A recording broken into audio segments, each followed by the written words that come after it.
عالمی تاریخ میں ہر ابھرتی ہوئی طاقت کی یہ خواہش رہی ہے کہ وہ دنیا کی بڑی عمارت بنائے۔ اس میں اہرام مصر سے لے کر برج الخلیفہ تک شامل ہیں۔ انتہائی بلند عمارات کے لیے اصل دوڑ کا آغاز 20ویں صدی کی شروعات میں امریکہ سے ہوا، جب اس کے کئی شہروں میں فلک بوس عمارات تعمیر ہوئیں۔ دوستو، فلک بوس عمارتیں دنیا بھر میں موجود ہیں۔ یہ عمارتیں ہمیشہ ایک کشش اور سیاحوں کی توجہ کا خاص مرکز رہی ہیں۔ ایسی عمارتوں کی تعمیر میں اب سعودی عرب کا نام بھی شامل ہو چکا ہے، اور تقریباً 1 ماہ پہلے اخبارات میں یہ خبر آئی تھی کہ سعودی عرب نہایت اونچی عمارت بنانے کے سلسلے میں کام کر رہا ہے۔ یہ فن تعمیر صحرا کی ریت سے شروع ہو کر آسمان کی بلندیوں سے باتیں کرے گی۔ یہ عمارت 2 کلومیٹر بلند ہوگی۔ دوستو، اگر اس کی تعمیر کا کام مکمل ہو گیا تو یہ دبئی شہر میں بنے برج خلیفہ کو بھی پیچھے چھوڑ دے گی۔ فی الحال تو اس منصوبے کے بارے میں کچھ خاطر خواہ معلومات سامنے نہیں آئیں، لیکن سننے میں یہ بھی آیا ہے کہ اس کی منصوبہ بندی سعودی عرب کے دارالحکومت ریاض کے لیے کی جا رہی ہے۔ اس بلڈنگ کو دنیا کے مشہور faster and partners architecture design کر رہے ہیں۔ تاحال کوئی سرکاری رینڈرز موجود نہیں ہیں، مگر دنیا بھر کے ماہرین اس بارے میں اپنی اپنی رائے قائم کر رہے ہیں۔ لوگ یہ سوچنے پر مجبور ہیں کہ کیا اتنی زیادہ اونچی بلڈنگ بنائی جا سکتی ہے؟ اگر اس کو بنایا جا سکتا ہے تو یہ کیسے ممکن ہے؟ مگر یہ ڈھانچہ ٹاور کرین کی مدد سے بنایا جائے گا۔ کیا آپ میں سے کسی نے کرین پر کبھی ٹاور لفٹ دیکھی ہے؟ یا آپ نے کبھی کسی ایسی عمارت کی تعمیر ہوتی ہوئی دیکھی ہو جو عمارت انتہائی اونچی اور آسمان سے باتیں کر رہی ہو؟ دنیا میں موجود بلند ترین عمارت 828 میٹر برج خلیفہ کی تعمیر کے لیے کتنے میٹر لمبی ٹاور کرین استعمال ہوئی ہوگی، اور اس کے ساتھ کام کیسے سر انجام دیا گیا ہوگا؟ اگر ہم اس بات کا تصور بھی کریں تو ہمارا دل دہل جاتا ہے۔ اسی طرح سعودی عرب میں بنائی جانے والی عمارت بھی کافی چیلنجنگ ہے۔ اس منصوبے میں شامل تمام انجینئرز کے لیے ان کے کام میں ان کی مہارت کا ایک کافی بڑا امتحان ہوگا۔ دوستو، یہ دیکھتے ہیں کہ دنیا بھر کی مشہور کمپنیاں اس عمارت کے بارے میں اپنی کیا رائے قائم کرتی ہیں۔ کیا یہ عمارت واقعی 2 کلومیٹر اونچی ہوگی؟ اس کے ڈیزائن اور ساتھ میں ایسی کیا کیا چیزیں شامل کی جائیں گی کہ یہ اتنی اونچائی پر برقرار رہ سکے، اور اس کی تعمیر کے دوران آخر کن کن مشکلات کا سامنا کرنا پڑ سکتا ہے؟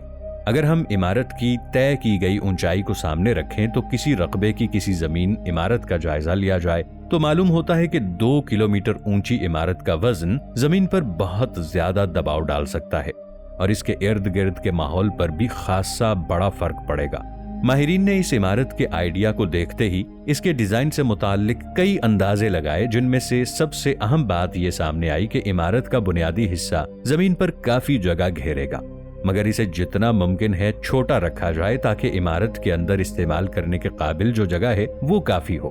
اس عمارت کے اندر کم از کم 500 منزلیں بنائی جائیں گی، جہاں اوپر پہنچنے کے لیے کافی زیادہ لفٹوں کی ضرورت پیش آئے گی۔ جتنی زیادہ لفٹیں ہوں گی، عمارت کا کور اتنا ہی زیادہ بڑا ہوتا جائے گا۔ یہ تو وزن کی ایک مضبوط فلک بوس عمارت کو ڈیزائن کرنے کے لیے انتہائی ضروری ہے۔ 500 منزلوں کے ساتھ اس سائز کی عمارت میں اوپری سطح تک پہنچنا عمارت کے لیے خود ایک بہت بڑی آزمائش ہے۔ 2 کلومیٹر اونچی فلک بوس عمارت، اس کو ڈیزائن کرنے کے لیے کچھ اور تکنیکی مہارتیں حاصل کرنے کی ضرورت ہے۔ اس میں سب سے اہم بات یہ ہے کہ عمارت کا ڈیزائن ہر مشکل کو سامنے رکھتے ہوئے بنایا جائے، وہ تمام مشکلات جو بلندی پر انسانوں کے ساتھ پیش آ سکتی ہیں۔ مثلاً ہوا کا پریشر سب سے بڑی مشکلوں میں سے ایک مشکل ہے۔